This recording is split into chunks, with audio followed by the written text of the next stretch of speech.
عمر رضی الله عنه یو نوجوان ولیدو چې داسې ایغ نیغ روانو، داسې په لوی سره روانو. نو عمر رضی الله عنه فرمایل چې رحمان ذات بندگان داسې نه ګرځي. الله جل شانو د پرهیزګارانو متقینو بندگانو چې صفت ذکر کړي چې وعباد الرحمن الذين يمشون على الارض هونا، دي چې داسې په غرور او تکبر سره نه ګرځي، دي چې په قلار ګرځي. نو په خپل تک کې چې لګ اعتدال پیدا کا. او دغه رنګي حضرت عائشہ رضی الله عنها یو کس داسې ولیدو، داسې په غرور سره او تکبر سره روانو لوی سره.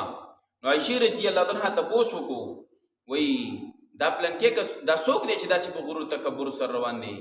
وای دا د قران هغه د صفت باندې ذکر کو، وای دا د قران چې دی لوی قاری دی.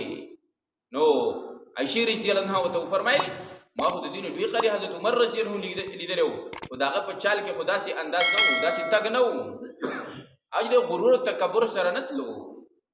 نو غرور او تکبر دا چې د مؤمنانو بندګانو صفت نه دی، او لوی دا د الله جل شانه صفت دی.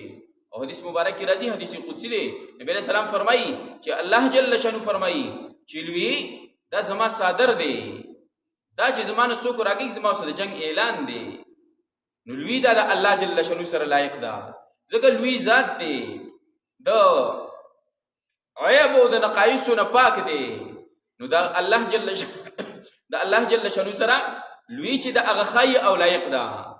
انسان دې چې دې دومره دی نه چې دې غرور تکبر وکي، دو دومره حیثیت نشته دی. ځکه قرآن کې ګستد خیلی الله جل جلاله په دې انسانانو ته د تخلیق ذکر کوي، د دې د وجه نه چې د انسان خپل ځان او پیژني.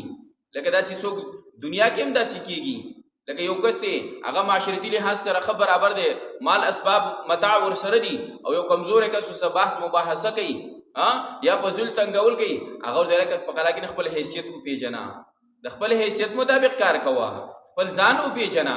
نو الله جل شانه انسان د تخلیق چې ذکر کوي هم د دې لپاره چې انسان خپل ځان او پیژنا، لوی او تکبر مکوا. او بل ځای الله جل شانه فرمایي کته غرور تکبر وکي او لوی وکي، الله جل شانه فرمایي نه په خپل قدمونو سره د ازمکه شلول شي، او نه چې په دنګوالي او لویوالي کې چې غرونو ته رسیدي. الله دنګ لوی غرونه مې چې پیدا کړی دي، په دې غرونو ته په لویوالي او په دنګوالي کې نشي رسیدلې. مطلب چې غرور تکبر مکوا.